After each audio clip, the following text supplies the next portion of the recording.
الحمد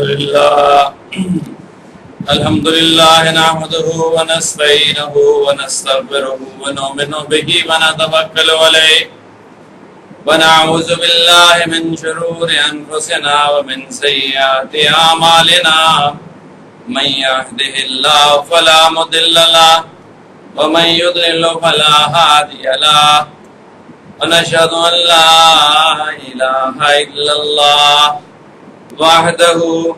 وحده لا شريك له ونشهد أن سيدنا وسندنا وحبيبنا وحبيب ربنا محمدا عبده ورسوله صلى الله تعالى عليه وعلى آله وصحبه وبارك وسلم تسليما كثيرا كثيرا كثيرا أما بعد فأعوذ بالله من الشيطان الرجيم بسم الله الرحمن الرحيم يا أيها الذين آمنوا قوا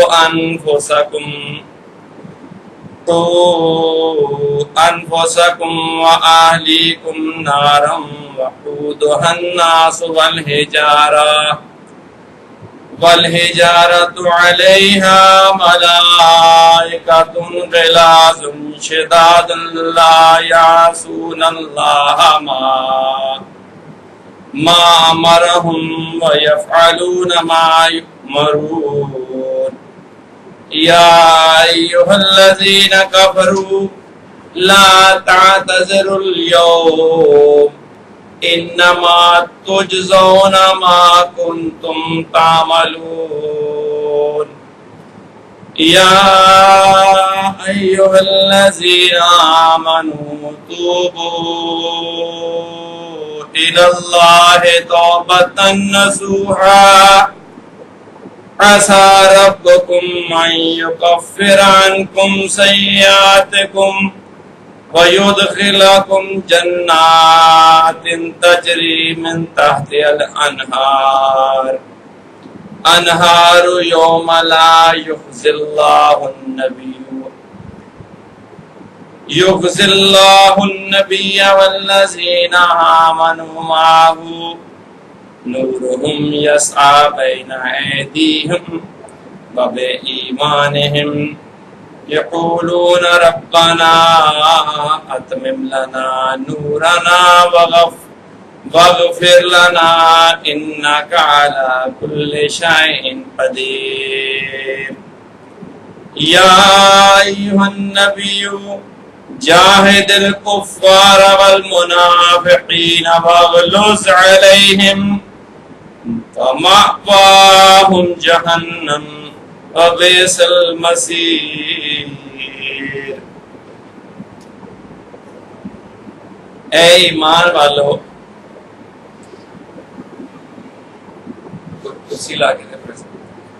بچاؤ اپنی جان کو اور اپنے گھر والوں کو اس آگ سے جس کی چپٹیاں ہیں آدمی اور پتھر، اس پر مقرر ہے فرشتے تند خو زبردست اور نافرمانی نہیں کرتے اللہ کی، جو بات فرمائے ان کو وہی کام کرتے ہیں جو ان کو حکم ہوا۔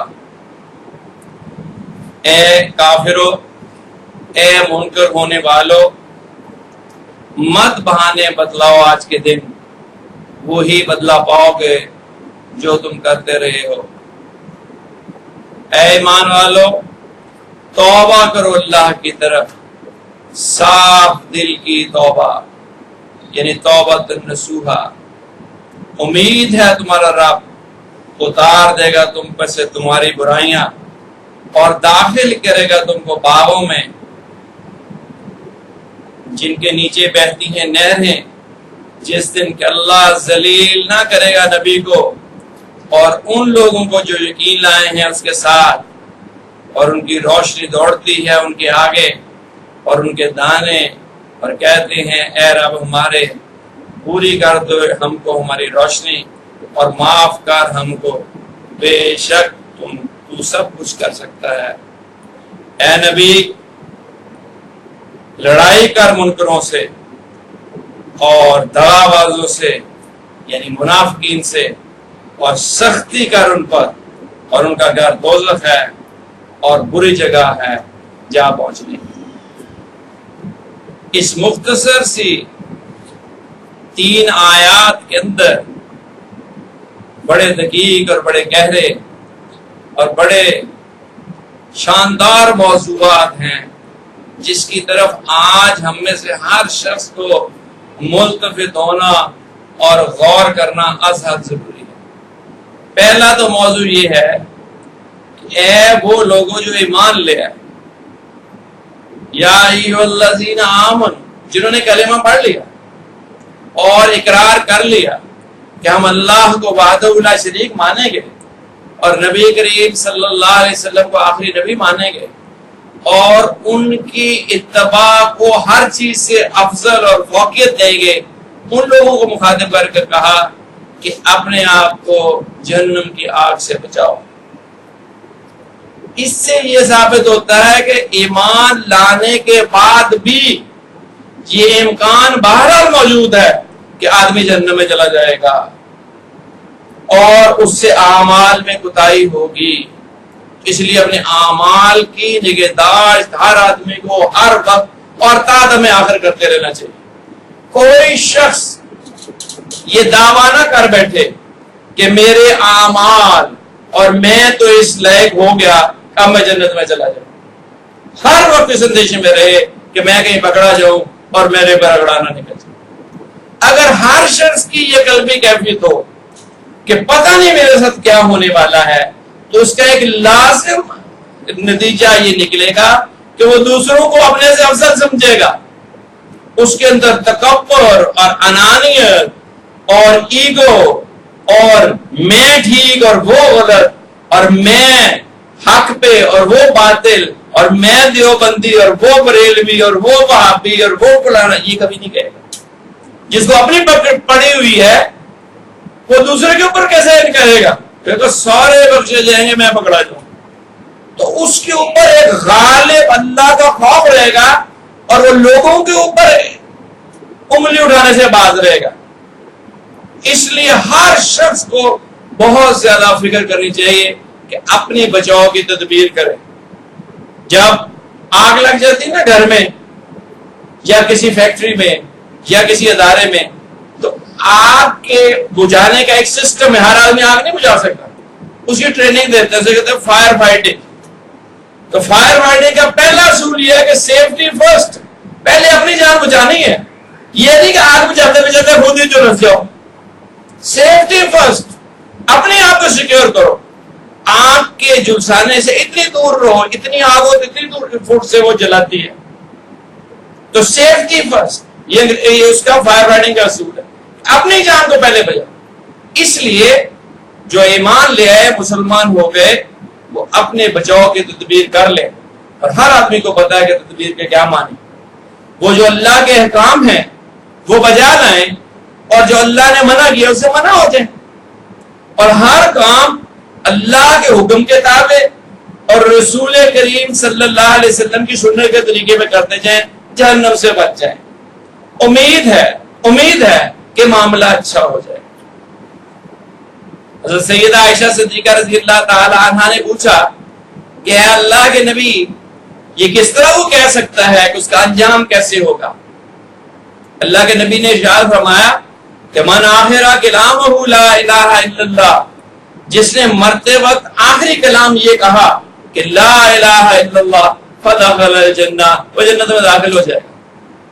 تو حضرت عائشہ صدیقہ سلام اللہ علیہ، اللہ تعالیٰ ان کے درجات کو بلند کرے، وہی پوچھ سکتی تھی اور نہیں کو پوچھ سکتا، کسی کو اتنی ضرورت نہیں تھی۔ عذاب نبوت ہے، اتنا پانی ہو جاتا تھا، ابو بکر اور عمر خاموش ہو جاتے تھے جب حضور صلی اللہ علیہ وسلم بات کرتے تھے۔ کوئی صحابی ادب کی وجہ سے حضور صلی اللہ علیہ وسلم کے چہرے انور کی طرف نہیں دیکھتا تھا، سارے گردن جھکا کے بیٹھتے تھے۔ بڑی سمجھدار جماعت تھی، اللہ نے ان کو چن کے نبی کے۔ حضرت صدیقہ کو جو اللہ نے مقام دیا تھا اس بنیاد پہ انہوں نے پوچھا کہ اللہ کے نبی کیسے پتا چلے گا؟ تو آپ نے ارشاد فرمایا جیسے ساری زندگی گزاری ویسے اس کا اختتام ہوگا، جیسے صبح کی ویسے شام ہوگی۔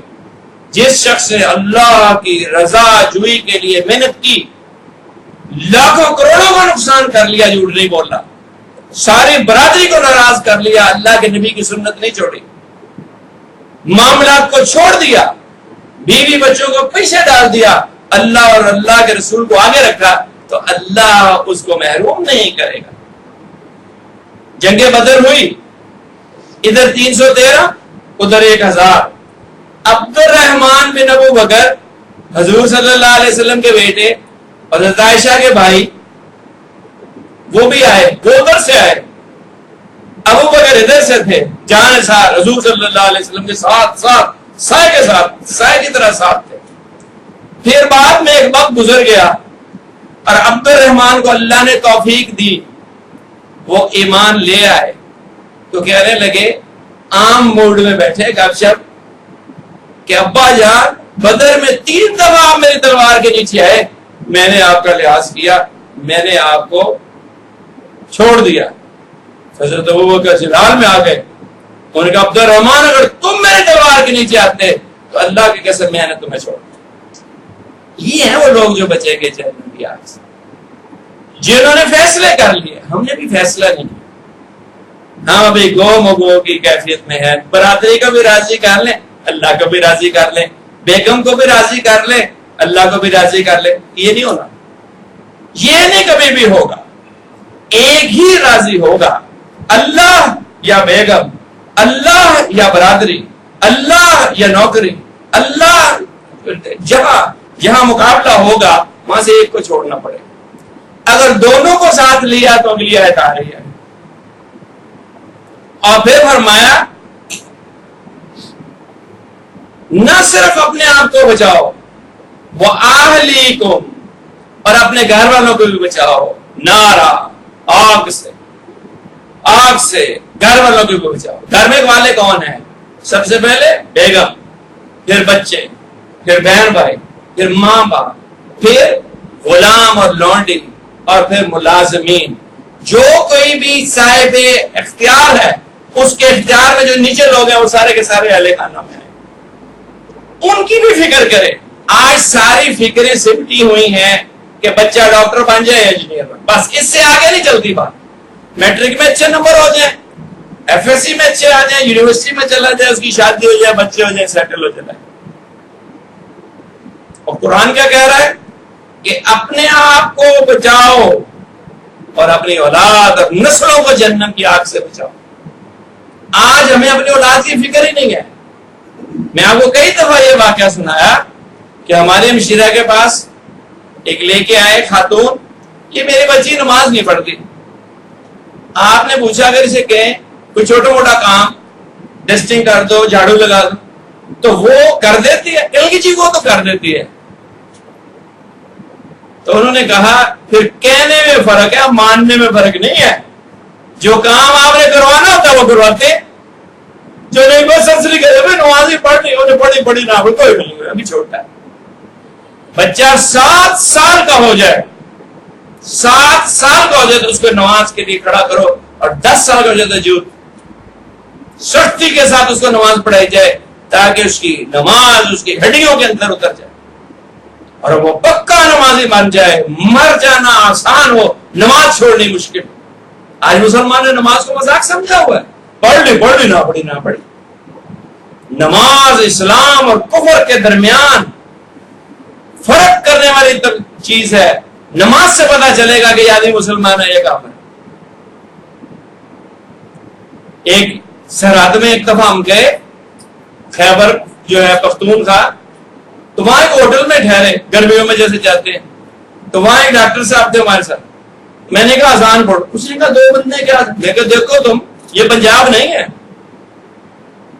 انہوں نے جو اذان پڑھی اور جس بندے کی کان میں آواز گئی وہ بھاگتا ہوا آیا ہے، کروڑ پتی پٹھان، غریب پٹھان، بہرے، بسوں کے ڈرائیور، یعنی اتنے ہو گئے کہ چھت پوری بھر گئی۔ جمعے میں ہوتے ایسے حیران ہو گئے ڈاکٹر صاحب، یہ وہاں کے لوگوں کی ہڈیوں میں نماز گھسی ہوئی ہے. پرائم منسٹر بھی ہوگا فوراً نماز مان لے. وہاں اسی طرح مکہ مکرمہ میں اب دیکھیں اذان ہوتی ہے, ہر آدمی فوراً دکان کو چھوڑ کر چلتا ہے. مہمان کھڑا ہے دکان میں, میں نے کہا اس کے اوپر کپڑے ڈال دو, کہتا نہیں فکر نہیں, کوئی نہیں اٹھاتا. انہیں پتا جو اٹھائے گا اس کا بندوبست فٹافٹ ہو جائے گا, ہاتھ کاٹ کے ہاتھ پکڑا دیتے. تو نماز ایسی ہے کہ سڑک کے اوپر, میدان جنگ کے اندر, امتحان گاہ کے اندر, شادی میں, مرگ میں, خوشی میں, غمی میں نماز پڑھی جائے. اور یہاں سے سارا دین شروع ہوگا. بچوں کو ٹریننگ دی جائے اٹھنی بولنا, بچوں کو بتانا سنت کیا ہے, سر ڈھانپنے کی کیا اہمیت ہے. پیدا ہوتی بچی کو, میں نے ایک بزرگوں کے گھر میں دیکھا, پیدا ہوتی بچی کو لوگ نہیں مانتے, اس کے لیے چھوٹے چھوٹے پجامے. ان کو ہم اپنی والدہ کو ان کو ملانے کے لیے کہ ایک بڑے اللہ والے سے, تو ان کے گھر میں انہوں نے کہا پیدا ہوتی بچی کے لیے انہوں نے پجامے سی کے تار پر لٹکائے ہوئے, کوئی 100-150 پجامہ. انہوں نے کہا جی ہم بچی پیدا ہوتی ہے ہم اس کو جانے نہیں پہنا, تاکہ اس کو عادت پڑ جائے پردے. اور چھوٹی چھوٹی جان نمازیں ان کے گھر میں, جیسے ہی نماز کا وقت ہوا, چھوٹے بچے تھے جو پوتے نوازے, 20-25 چھوٹی چھوٹی جان نمازیں بچے, سارے بچے قطار میں لگے. جب گھروں میں نماز پڑھی جائے گی تو نماز کا کلچر فروغ ہوگا. ہم گئے کسی کے گھر, اینڈ جہاں پہنچے تو مغرب کا وقت تھا, سارے ساتھ تھے پنڈی میں. میں نے کہا پہلے نماز پڑھیں گے پھر پانی پیئیں گے. انہوں نے ایک جان نماز دی. میں نے سمجھا ان کے گھر کیونکہ مسلمان ہے نا, تو ان کے گھر ایک ہی جان نماز ہوتی ہے.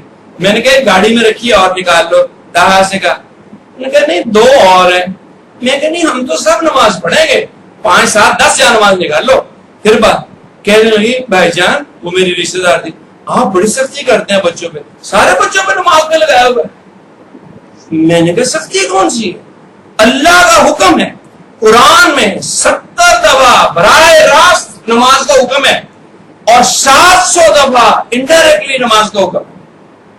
تو نماز کو اوپر سختی نہیں کرنی, کس چیز پہ سختی کرنی ہے؟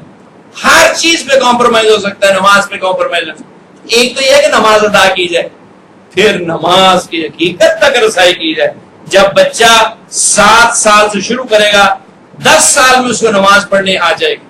میں آپ کو شکرانے کے طور پہ کہتا ہوں کہ بڑی ہماری بچی 7 سال کی عمر میں فرسٹ کلاس نماز پڑھتی تھی, اور پوری رکعتیں اور پوری اتحیات ساری دعائیں یاد. 10 سال کی عمر میں اس کی نماز پکی ہو جائے کہ ظہر کا وقت یہاں سے شروع ہوا یہاں ختم ہوا, مغرب عشاء کیسے پڑھنی سارا اس کو پتا. اور 10 سال سے لے کے بلوغت تک, 10 سال سے لے کے بلوغت تک اس کو نماز کی حقیقت پتا چل جائے کہ نماز اللہ سے مانگنے کا طریقہ ہے, اللہ ذریعہ ہے اللہ سے کمیونیکیٹ کرنے کا.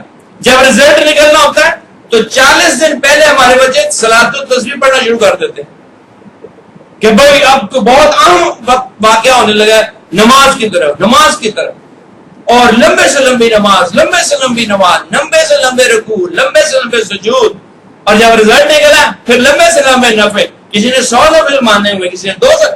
یہ ہے اسلامی گھر کا کلچر.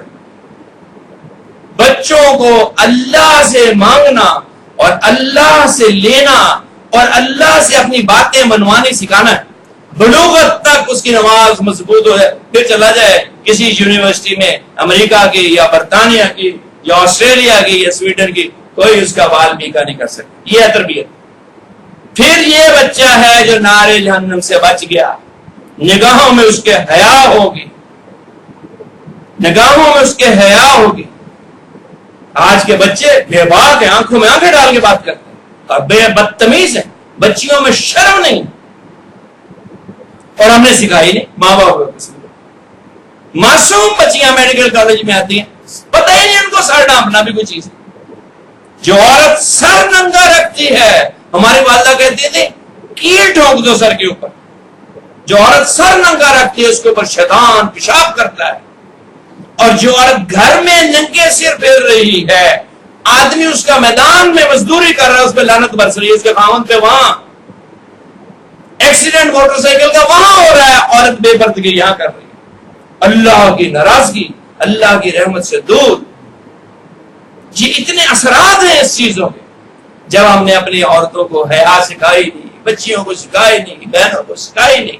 بھائی غیرت مند ہے, چنگی غیرت ہے, لپسٹک لگا کے بہن پیپر پیچھے بیٹھی ہوئی ہے, موٹر سائیکل چلا رہا ہے, پتہ ہی نہیں کسی کو لڑ رہا بیوی ہے کہ بہن ہے کہ گرل فرینڈ. بے پرد جو نظر آئی چند بیویاں, اکبر غیرت قومی سے گڑ گیا. پوچھا کہ بیویوں یہ پردہ کہاں ہوا؟ کہنے لگی کہ عقل پہ مردوں کی پڑ گیا. جب آدمی بے شرم ہوئے تو عورتیں بے پرد ہو گئی. ہمارے پاس آتے ہیں نوجوان, جب غیرت جاگی کہنے کی ضرورت نہیں, خود بخود گھر والی نے کہا حج پہ جا رہے ہو, میرے لیے عمرے سے منگاؤ پردہ, اور آہستہ آہستہ آہستہ آہستہ سب بات پردہ ہو جاتی. اللہ کا کوئی سختی کرنے کی ضرورت نہیں ہے, کوئی سختی کرنے کی ضرورت نہیں, کوئی کہنے کی ضرورت نہیں.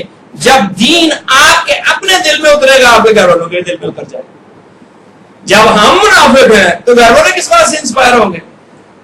ایک عیسائی مسلمان ہوا, اس نے کہا میں پتہ کیوں مسلمان ہوا ہوں کہ ایک آدمی ہیرا کی پہاڑی سے نیچے اتر کے آیا, اور آپ اس نے کہا مجھے بہت عجیب واقعہ سر پیش آیا ہے.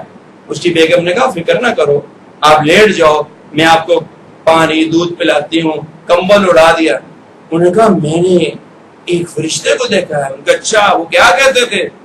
وہ انہوں نے مجھے پکڑ کے جھینپا ہے اور یوں کیا ہے اور مجھے اندیشہ ہے کہ میں ہلاک ہو جاؤں گا. وہ آدمی کہنے لگے مجھے اندیشہ میں ہلاک ہو جاؤں گا. تو بیوی کہنے لگی کچھ نہیں ہوگا, آپ کو کچھ نہیں ہوگا, آپ کو کچھ نہیں ہوگا. کیوں؟ کیونکہ آپ غریبوں کی ہمدردی کرتے ہیں, بے کسوں کی مدد کرتے ہیں, یتیموں کا سہارا بنتے ہیں. اس نے کہا ایسا بلند اخلاق آدمی, ایسا بلند کردار آدمی کہ اس کی بیوی کہہ رہی ہے تجھے کچھ نہیں ہوگا. اتنا اعلیٰ کردار تھا. بیوی سے نہیں کوئی چیز چھپی ہوتی. آج ہماری عورتیں بے دین کیوں ہیں کہ ہم ظاہر داری میں دیندار ہیں, باطن میں دین نہیں اترا, ہم جھوٹ بولتے ہیں. ان کے سامنے کردار ہوتا ہے, باہر تو بڑے آج لک لک باندھ کے داڑھی رکھی, ٹوپی پہنی, حضرت صاحب, ڈاکٹر صاحب, مولوی صاحب, حافظ صاحب, اندر ہے بدتمیز گالی گلوچ. تو وہ عورتیں کیسے انسپائر ہوگی؟ انہوں نے کہا ایسا بلند اخلاق آدمی, ایسا کردار کا سچا آدمی, اس کے اوپر کلمہ پڑھنے میں ذرا برابر تعامل نہیں ہے. حضرت محمد مصطفیٰ صلی اللہ علیہ وسلم اور خاتون جو تھی وہ خدیجہ الکبریٰ سلام اللہ علیہا تھی.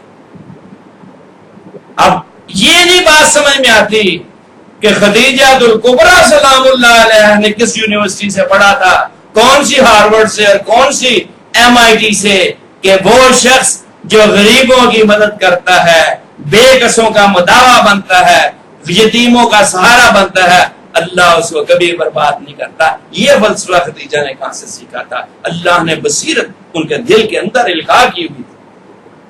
کتنی راز کی بات کہہ دی, اتنی راز کی بات کہہ دی کہ ساری دنیا کی یونیورسٹیز مل کے یہ باتیں آج تک سمجھا سکیں کہ جو شخص کسی غریب کا سہارا بنتا ہے, جس کا کوئی سہارا نہ ہو, حضور صلی اللہ علیہ وسلم نے اعلان کر دیا جس کا کوئی سہارا نہیں اس کا میں سہارا ہوں, جس کا کوئی ولی نہیں اس کا میں ولی ہوں, جس کا کوئی باپ نہیں اس کا میں باپ ہوں, جو لا ولد ہے میں اس کا اولاد ہوں, جس کا کوئی خدمت کرنے نہیں میں.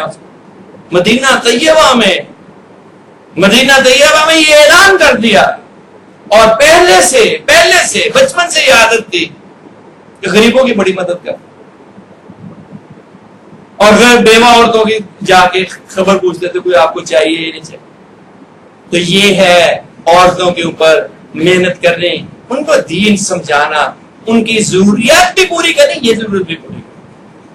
اپنی بیوی کو کپڑے بھی لا کے دینے سے کہنا یہ دیکھو یہ مصنون دعا بھی پڑھو اور اللہ کا شکر بھی ادا کرو, اور اس کی طرح محبت سے نگاہ ڈال لی اور اسے کہنا دیکھو یہ دیکھو اللہ نے کتنا رحم کیا ہے, اس کے لیے یہ شکرانہ کریں. ان کو ایجوکیٹ کرنا, اہلیکم نارا, اور ان کو آگ بتانا کہ یہ جو بے پردگی اس کا انجام کیا ہے, وہ کیا ہے, آگ ہے. اور وہ آگ کیا ہے, وقودها الناس والحجارہ. وہ آگ ایسے آگ نہیں کہ سوئی گیس سے چل رہی ہے, وہ آگ ایسے نہیں ہے کہ جس سے لکڑی سے جل رہے، اس آگ کا ایندھن انسان ہے اور پتھر ہے.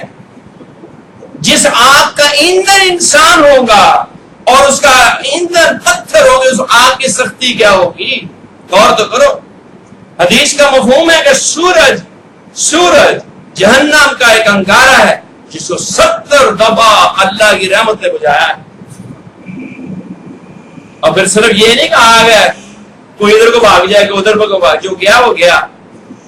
علیہا، اور اس پہ مقرر ہیں ملائکۃ، فرشتے، غلاظ، سخت، شداد، بہت زور آور، لا یعصون اللہ ما امرہم، ہرگز نافرمانی نہیں کرتے جو ان کو حکم دے دیا گیا. وَيَفْعَلُونَ مَا يُؤْمَرُونَ، جو کہہ دیا گیا وہ کر دیا. ان سے کہا کہ یہ بندہ یہاں رہے گا جہنم میں، مذاق کیوں مارنے کا؟ Question doesn't raise. وہ تو ان میں کیپیسٹی اور کیپیبلٹی نہیں ہے کہ وہ اللہ کی نافرمانی کر سکے. اور اللہ نے ان کو ایسا بنایا ہے، غلاظ، سخت، ان کو غصے والے، شداد، اور بڑی سختی کریں، ان کے اندر رحم کا مادہ ہی نہیں. یہ اس عذاب سے بڑھ کے رہا. یہ تو کبھی نہ کبھی تو بندے کا دل بسیج ہی جائے گا. چل یار معاف، nothing doing، جو گیا اندر ہی رہے گا. تو یہ غور کرنے کی بات. یہ میں اور آپ اس آیت کے مخاطب تھے کہ بچ جاؤ، آج موقع ہے. بچا لو اپنے آپ کو، اور بچا لو اپنے بچوں کو، اور بچا لو اپنی بیویوں کو، اور بچا لو اپنے بہن بھائیوں کو، اور بچا لو اپنے ماں باپ کو جہنم کی آگ سے، جو بڑی سخت جگہ ہے، بڑی سخت جگہ ہے. انسان جس کے ایندھن ہو اور پتھر جس کے ایندھن ہو، اس کا کیا انجام ہوگا. اور پھر یہ تو ماننے والوں کو تنبیہ تھی نا، جو مانتے نہیں. یا ایھا الذین کفروا، اے کافرو، اے امریکہ والو، بڑی اونچی اونچی باتیں کر رہے ہو نا، اور بڑی ڈینگیں مار رہے ہو، اور بڑی بدماشی پہ اترے ہوئے ہو، اور مسلمانوں کو مار مار کے خوش ہو رہے ہو، اور ملتے مسلمانوں پہ ڈرون. لا تعتذروا اليوم، آج کوئی عذر نہیں بن جائے، آج بہانے نہیں بنا سکتے. انما تجزون ما کنتم تعملون، وہی بدلہ پاؤ گے جو کیا تھا دنیا. ایک ڈرون، ملین ڈرونز ایک بندے کے مارنے کے مقابلے میں قیامت تک، اور اس کے بعد، اور پھر اس کے بعد، اور پھر اس کے بعد. ان الذین کفروا من اہل الکتاب والمشرکین فی نار جہنم خالدین فیہا اولئک ہم شر البریہ. یہ جو کافر ہیں اور مشرکین ہیں، اور یہ مذاق بناتے ہیں اسلام کا، اور کہتے ہیں یہ دہشت گردوں کا مذہب ہے. ہم نے کون سی دہشت گردی کی؟ آج تک کوئی ثابت کر دے کہ کسی مسلمان نے کوئی دہشت گردی کی. سب جھوٹ اور پروپیگنڈا، بےغیرتی اور جھوٹی منافقت ہے. تاریخ ثابت کرے گی مسلمان کبھی دہشت گرد نہیں ہوا. مسلمان کبھی کسی کو مار نہیں سکتا. جس کے دل میں اللہ اور اللہ کے رسول کی محبت ہے، وہ کیسے کسی کو نہتے کو مارے گا؟ سب جھوٹ ہے. یہ سب ملا کے کلہم فی نار جہنم، آگ میں ڈالا جائے گا. وہ آگ جو اس کا ایندھن وہ ہے انسان اور پتھر، اور ہمیشہ ہمیشہ اس میں رہیں گے. خالدین فیہا، ہمیشہ ہمیشہ رہیں گے. اولئک ہم شر البریہ، جتنی مخلوقات اللہ نے بنائی ان میں سے بدترین. اور یہ اس کا بدلہ ہے جو یہاں کرتے تھے. اس لیے دو گروہ بن گئے. ایک مومن کا، ان کو کہا گیا کہ ابھی موقع ہے. موت سے پہلے جب تک فرشتے کو موت کے اپنی آنکھ سے نہیں دیکھ لیتا، اور نزاع کا عالم طاری نہیں ہو جاتا، اور سانس بچنا نہیں شروع ہوتا، ایگنی آ نہیں جاتی، ایگنی آف ڈیتھ، گھوڑو بولنا شروع نہیں ہو جاتا، اس سے پہلے دروازہ کھولا ہے، توبہ کر. اور اگر وہ وقت آ گیا پھر وہ حالات بڑے خراب. دوسرے کفار ہیں، ان سے کہا کہ تمہارا کوئی بہانہ نہیں چلے گا. 100 باتیں کرو ادھر کی ادھر، کوئی بہانہ نہیں چلے گا. اور رگڑا پھر ایسا ملے گا کہ تمہیں سمجھ آ جائے. اور پھر مسلمانوں کی طرف دوبارہ خطاب. یا ایھا الذین آمنو، اے ایمان والو،